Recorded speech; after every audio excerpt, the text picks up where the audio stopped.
When a woman loses interest in you, she doesn't say it, she shows it. Her texts shrink, her energy dies. Her eyes stop lighting up when she sees you. She becomes a ghost wearing skin. You chase, she drifts. You try harder, she tries less. You ask what's wrong, she says nothing. But deep down, you already know the answer. Comment enough if you're ready to break the cycle and rebuild your power. Number 1. Stop explaining emotions. Every time you explain your emotions to someone who stopped caring, you hand over your power, because what you're doing in that moment is begging for basic decency from someone who has already proven they don't see you the same way anymore. And that act right there, pouring out your heart to someone whose presence is fading, isn't love. It's self-abandonment disguised as hope, and it's destroying your self-worth without you even realizing it.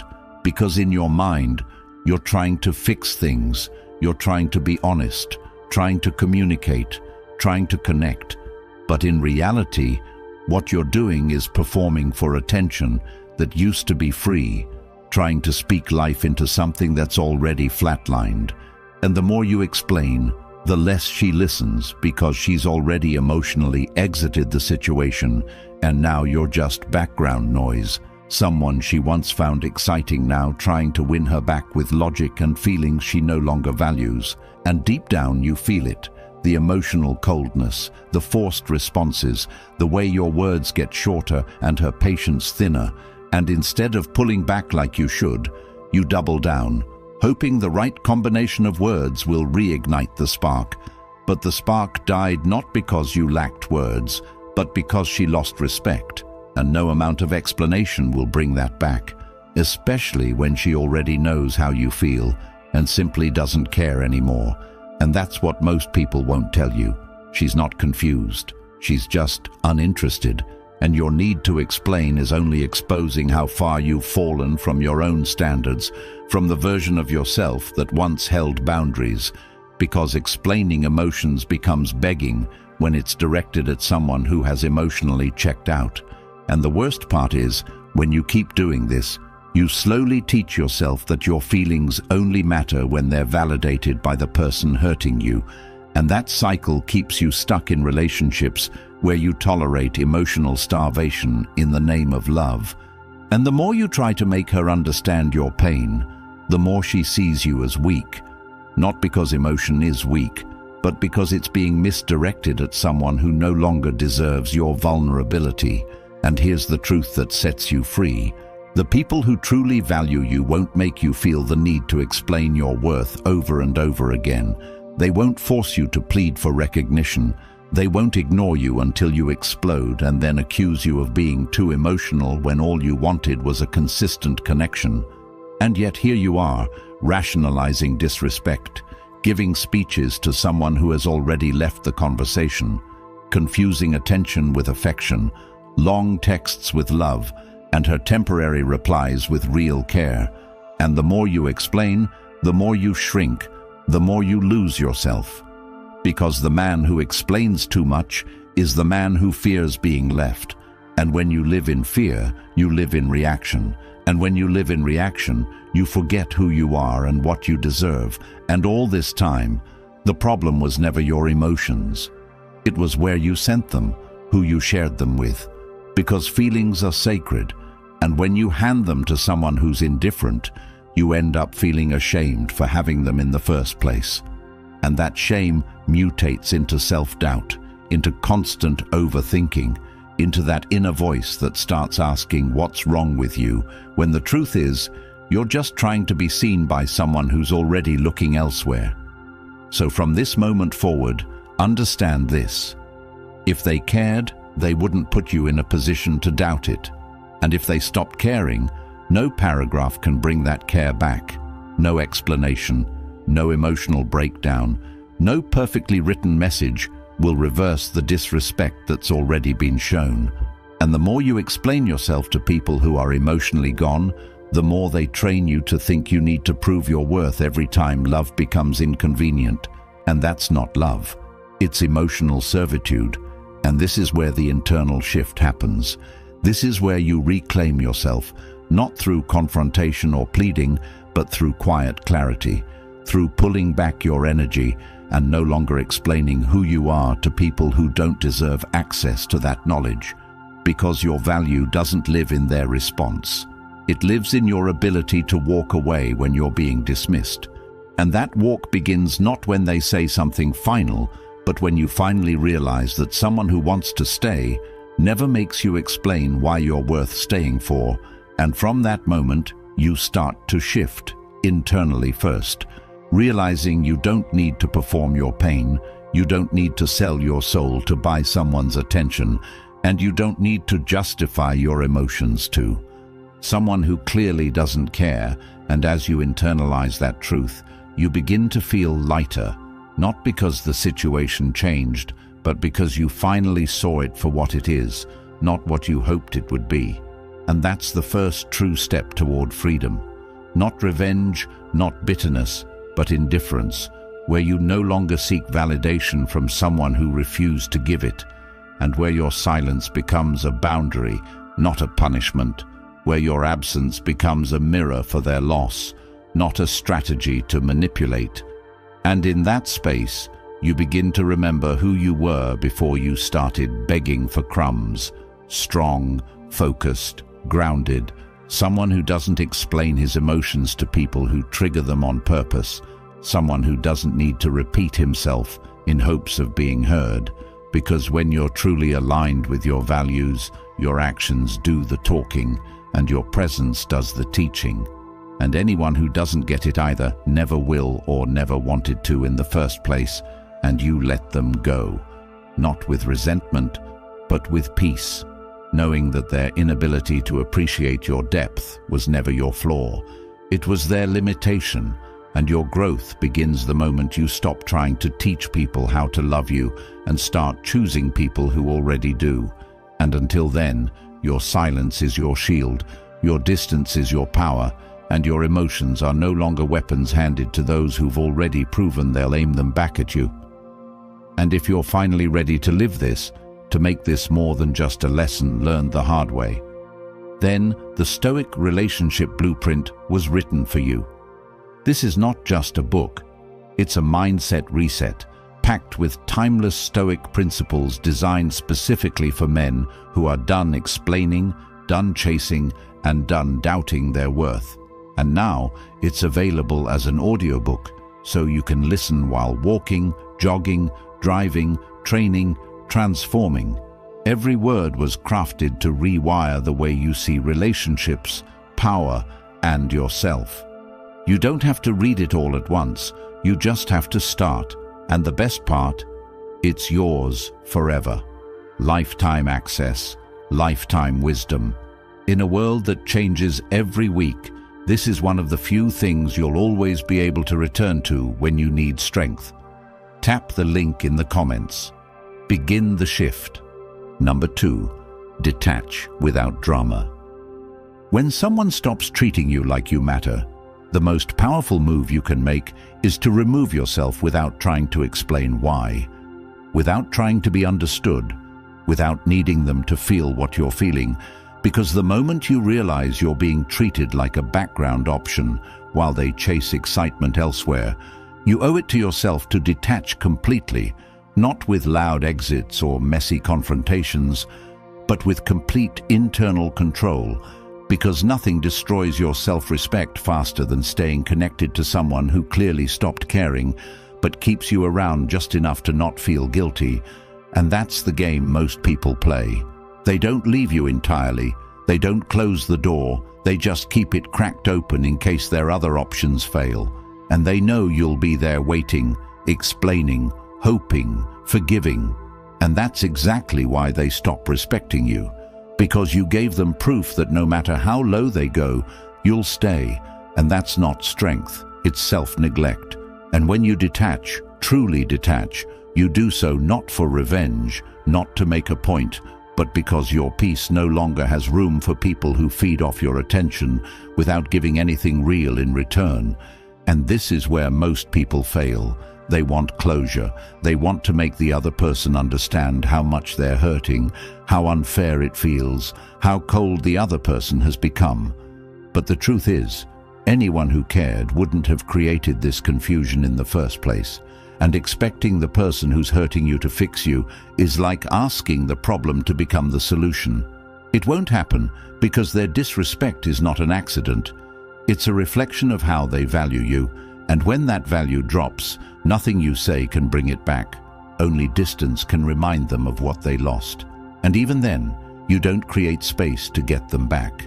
You create space to find yourself, to hear your own thoughts again, to see how far you've been pulled away from your principles, trying to keep a connection alive that they already emotionally abandoned. And once you understand this, detachment becomes your natural response, because you realize begging for closure is just prolonging a conversation with someone who already left the room. And what's worse is staying in a situation where every interaction feels like you're trying to convince someone to feel something they clearly don't anymore. And that silent suffering eats away at your confidence, your direction, your ability to focus. And suddenly you're no longer you. You're a reactive version of yourself, constantly checking your phone, waiting for validation, becoming addicted to small moments of attention that used to be consistent. And every time you reach out, every time you try to re-spark what died, you reinforce the idea that you're okay with being secondary, that you're okay with inconsistency, and you teach them they don't have to change because you're not going anywhere. And that lesson becomes your cage, one you built with your own tolerance, and the longer you stay, the more the walls close in. Until one day, you no longer recognize the person you've become, anxious, doubtful, desperate, watching someone you care about give their best energy to people who never earned it, while giving you the bare minimum. And still you stay, trying to be understanding, trying to prove you're different, trying to be the one who holds it all together. But what you don't realize is the longer you hold on, the more you lose the parts of yourself that made you valuable to begin with, and no one tells you this. But sometimes walking away is the only way to save your dignity, because your presence is no longer being honored. And when that happens, you don't scream, you don't post, you don't beg, you just go, quietly, decisively, like someone who's finally tired of playing the role of an option in a life you once thought you were the center of. And in that silence, you begin to rebuild. Because detachment is not the end, it's the beginning of everything you forgot mattered. Your vision, your goals, your routine, your standards. And every day you don't reach out, every day you resist the urge to explain yourself again. You become stronger, you get clearer, you start to see the patterns, how you were chasing people who weren't even meeting your basic needs, how you romanticized inconsistency because deep down, you thought you weren't enough for something stable. And now that you've stepped back, it all looks different, clearer, harsher, but truer. And that truth is what sets you free, not closure, not understanding, but raw, brutal honesty that reminds you your self-respect is worth more than temporary connection. And the way you get it back is not by changing them, it's by changing. Your response, by breaking the cycle that kept you chasing people who would never choose you first, by understanding that the most powerful statement you can make is to walk away without giving them a speech. Because in that silence, they hear everything they need to know. That you've finally chosen yourself, that you've finally decided you're not here to compete for affection, and that you'd rather be alone in peace than together in pain.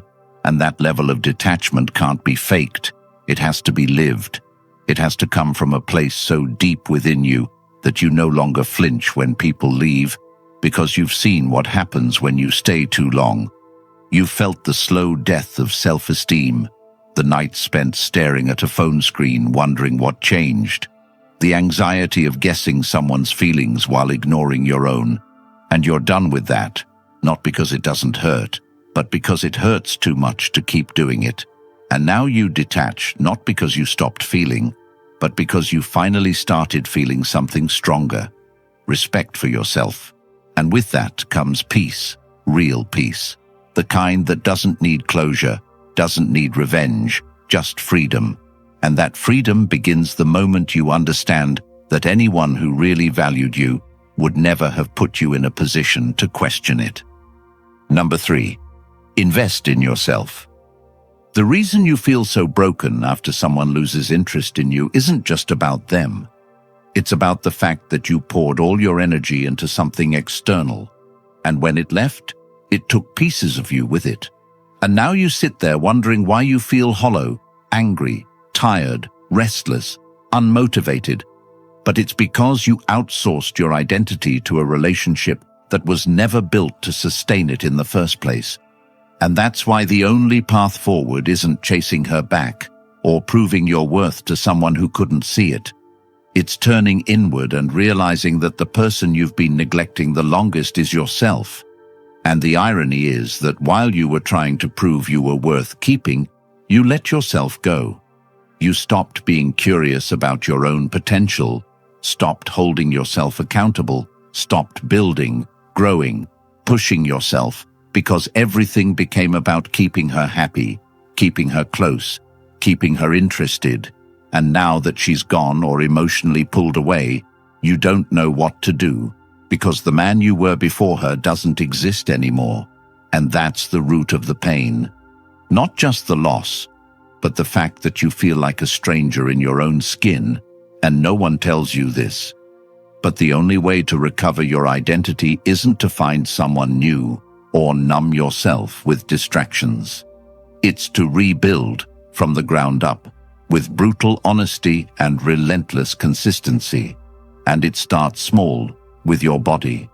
Because the way you treat your physical health reflects your discipline, your self-respect.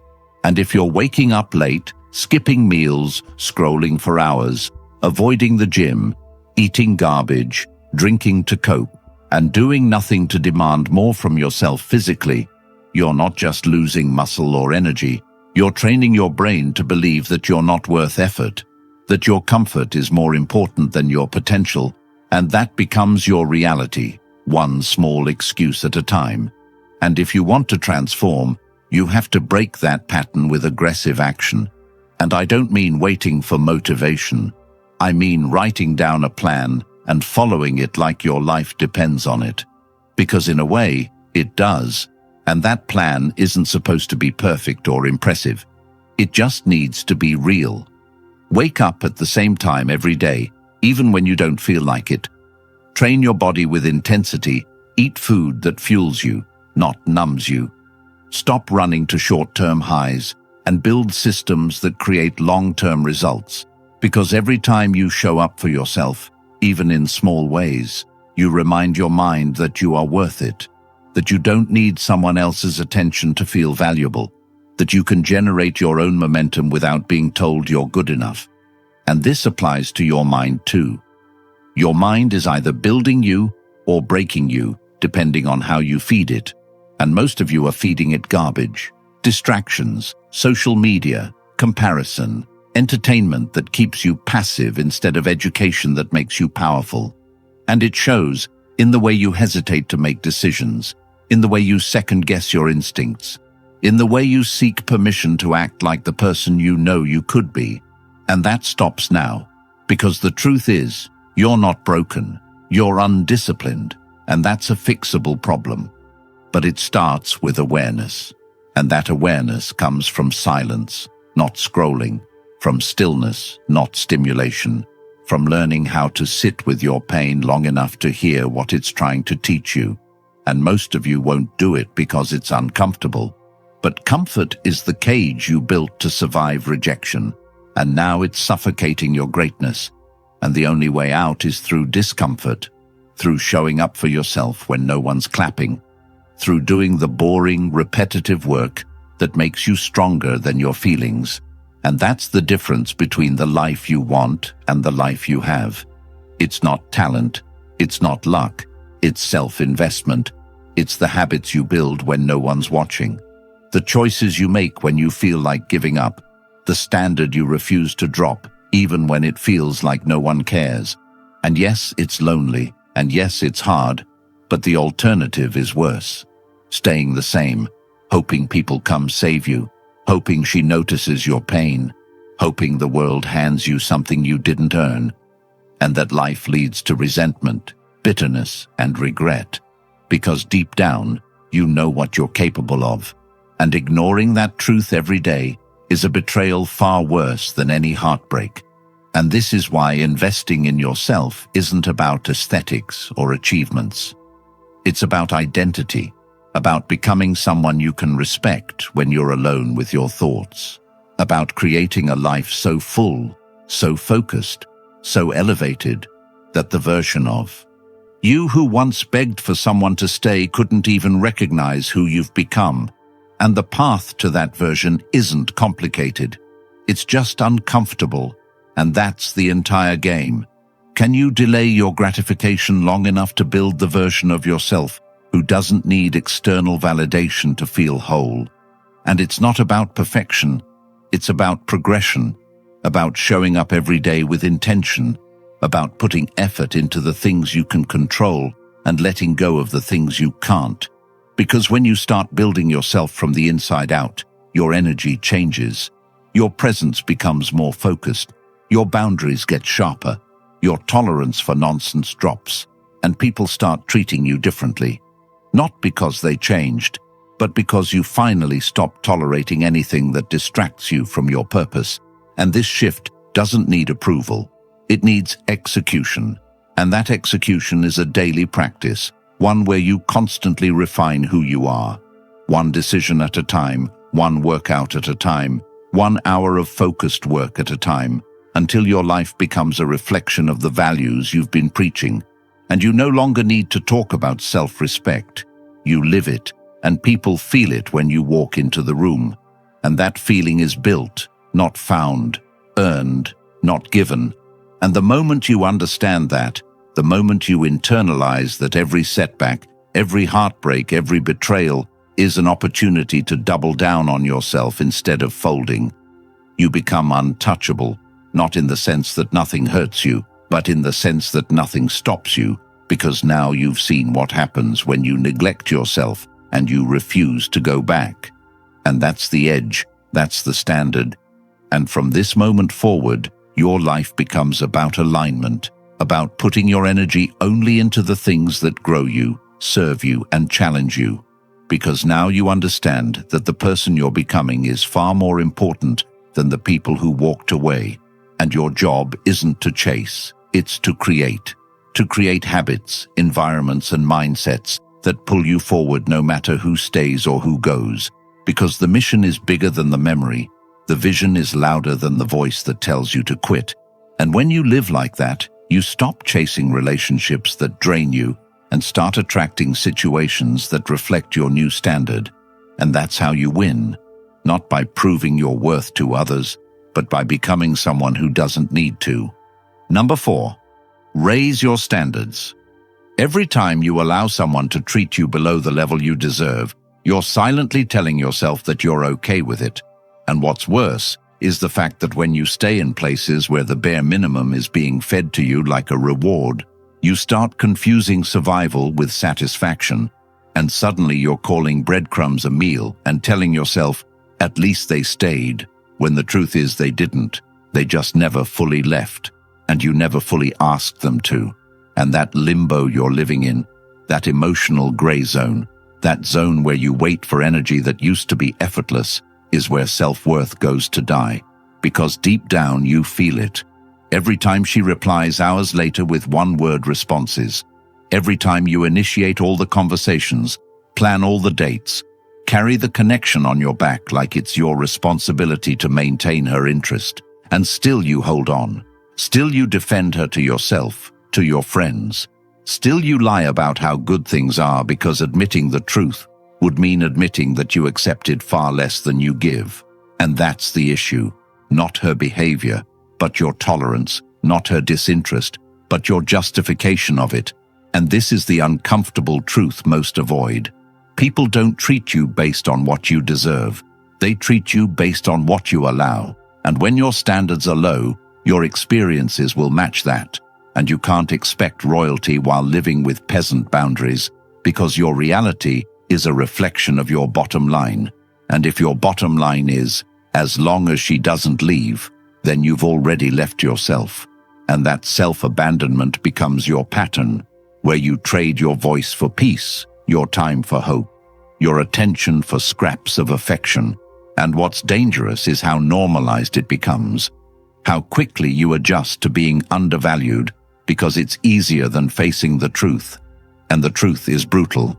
You never had to stay, you chose to, and you keep choosing to, even now, because the alternative means raising the bar, and raising the bar means being alone for a while, sitting with your thoughts, choosing solitude over inconsistency, choosing values over validation.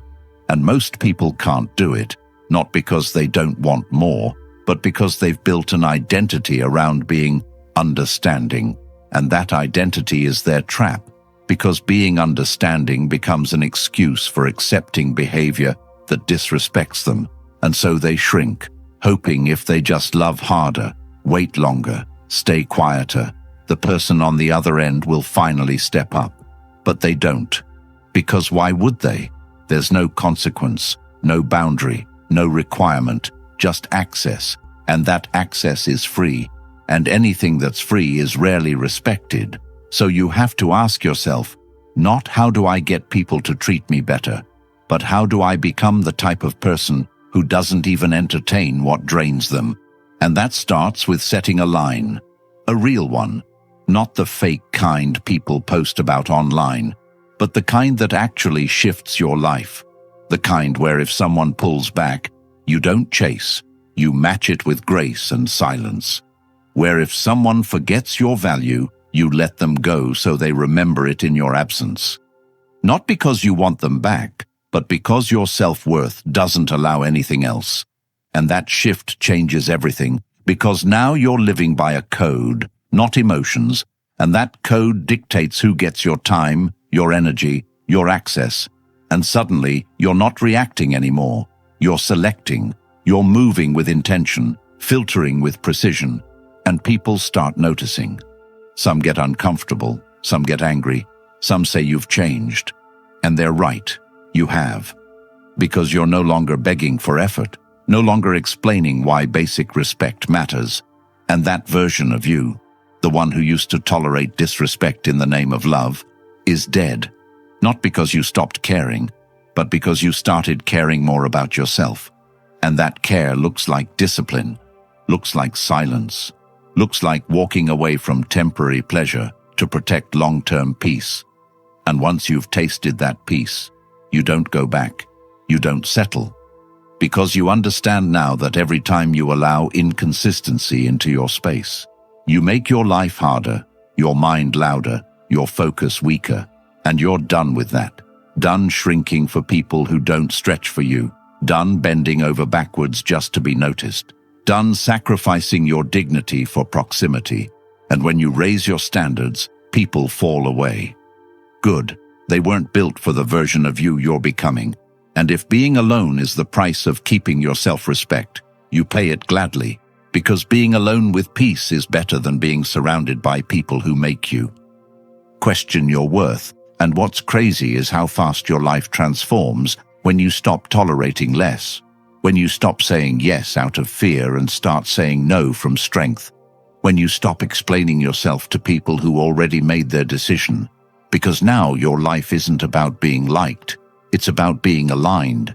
And you understand now that love without standards is just emotional servitude. And you're done being a servant to anyone's comfort at the cost of your clarity. And that clarity gives you power, gives you options, gives you peace. And you realize that raising your standards was never about arrogance. It was about survival. Because when you live below your standard long enough, you start forgetting who you are.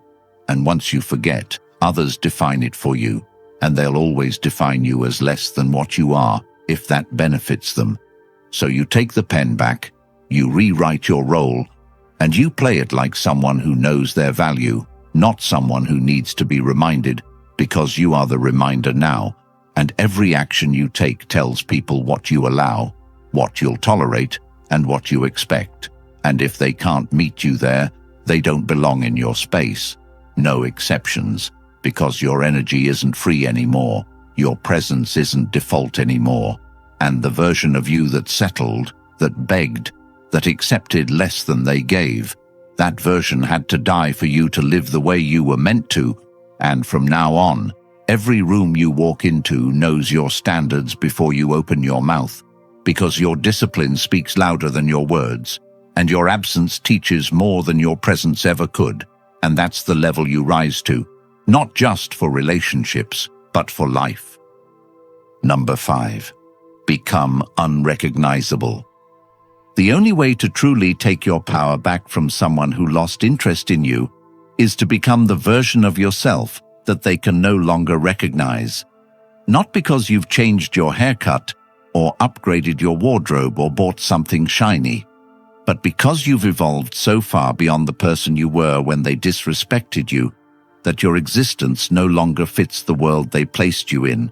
And this is where most people get it wrong. They try to make small cosmetic changes. They try to become slightly more appealing, slightly more confident, slightly more successful, hoping that the person who discarded them will now finally take them seriously. But what you don't realize is that if you make changes just to be seen by someone who never saw your worth, you're not growing, you're still performing. And the goal is not to become better for them. The goal is to become so dialed in, so focused, so purpose-driven, that they're not even in the same mental frame as you anymore. And that kind of transformation doesn't happen through gimmicks or aesthetics. It happens through complete internal restructuring, through waking up one day and realizing that the pain they caused was the last push you needed to stop being average, stop being reactive, stop trying to prove anything to anyone, and start becoming someone who doesn't beg, doesn't chase, doesn't settle, someone who doesn't need to be chosen because they already chose themselves. And when you hit that point, your energy changes, not in a loud, performative way, but in a calm, unshakable presence that radiates direction, purpose, certainty. And that's when people start noticing, not because you're trying to get their attention, but because you've withdrawn yours, and your absence is louder than any argument, any post, any cry for closure, because the version of you who was once addicted to their validation is now addicted to your own growth. And it shows in how you speak, how you move, how you walk into a room like you belong without asking for permission. And what most people don't understand is that real transformation doesn't announce itself. It doesn't need approval. It doesn't need validation. It happens in silence, in solitude, in those moments where you'd usually text them, call them, break your own rules for them, and now you don't. You sit with the urge, you let it pass, and you train yourself to become stronger than your feelings. And that right there is the shift, from emotional addiction to emotional discipline. And from that discipline comes freedom, the kind of freedom that makes you hard to forget and impossible to manipulate. And when that happens, when the dust settles and they look back expecting the same version of you, they won't find him. They'll find a gap, a space where you used to be, and they'll realize they're no longer welcome in the world they used to take for granted. Not because you're bitter, but because you finally got serious about your life, your purpose, your path. And now there's no room for people who didn't believe in you when you had nothing but potential. And the irony is, the more you elevate, the more they want access, but it's too late. Not because you're cold, but because you've become too focused to be distracted by things that used to derail you. And that kind of self-control doesn't come from books, from content, from quotes. It comes from suffering, from experiencing the pain of giving your all to someone who treated you like an option, and choosing to never let that happen again, not through revenge, but through standards. And those standards now govern your entire life, from who you date to who you talk to, from how you train to how you work. Because now you understand that every choice you make either brings you closer to or further from the person you're meant to be. And you no longer compromise with anyone who costs you peace, focus, or respect. and people will say you've changed, that you've gone cold, that you're different. And they're right, you are. Because you finally stopped apologizing for your potential, stopped hiding your ambition to make people comfortable, stopped shrinking to make others feel big. And the truth is, you were never meant to stay at the level they met you at. And the minute you accepted that, you stopped looking back, stopped explaining, stopped defending, and you started building, brick by brick, hour by hour, day by day, a life so full of purpose that even you look back and don't recognize the man you were before, the man who overthought every reply, who begged for consistency, who stayed up at night wondering what he did wrong. And now that man is gone, replaced by someone who doesn't need to chase anyone because he's too busy chasing his vision, and that vision is what protects you. Now, it's what keeps you grounded when temptation comes knocking, when old habits try to return, when she suddenly pops back into your life trying to check in, but it's too late, because the man she left behind no longer exists, and the man she sees now doesn't need her validation, her apologies, her regret, because he's already moved on, not to another person, but to a higher level of self that no longer needs fixing, no longer needs closure, no longer needs anyone who made him question his own value. And that level of self-respect changes everything, because now you don't just look different, you are different. Your voice carries weight, your presence demands attention, your time is expensive, and the only people who get access are those who bring peace, effort, and clarity. And anyone who doesn't meet that standard watches from a distance, wondering how they ever had a chance with the version of you that exists now. And the truth is, they didn't, because what they had was the unrefined version of you, the one still learning, still bleeding, still hoping. And now that man is gone, buried under discipline, pressure, and rebirth, and what remains is someone who no longer moves based on emotion, who no longer chases temporary feelings, who no longer explains his worth because he lives it, and if they can't see it, that's their loss, not yours. And you let them go with silence, not because you don't care, but because you care more about who you're becoming. And that version of you deserves everything you're building, everything you're dreaming, everything you're working toward.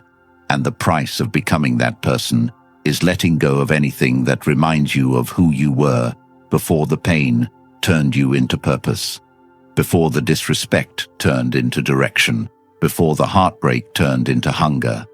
And now that hunger fuels everything, your work, your goals, your standards, your mindset.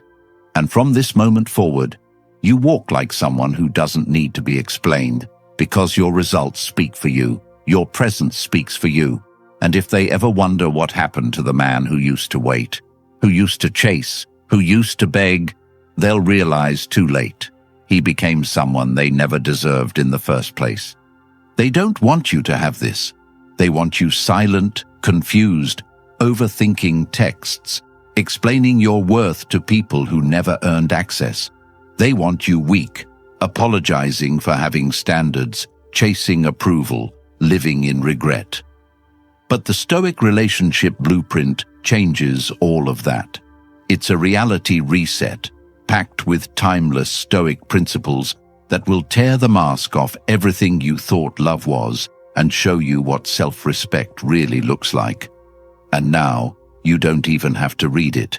You can listen to the audiobook while walking, training, driving. It's linked in the comments.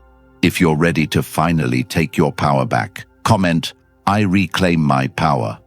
Like this video and subscribe to help this reach the men still suffering in silence. You might just save someone from wasting the next 5 years of their life.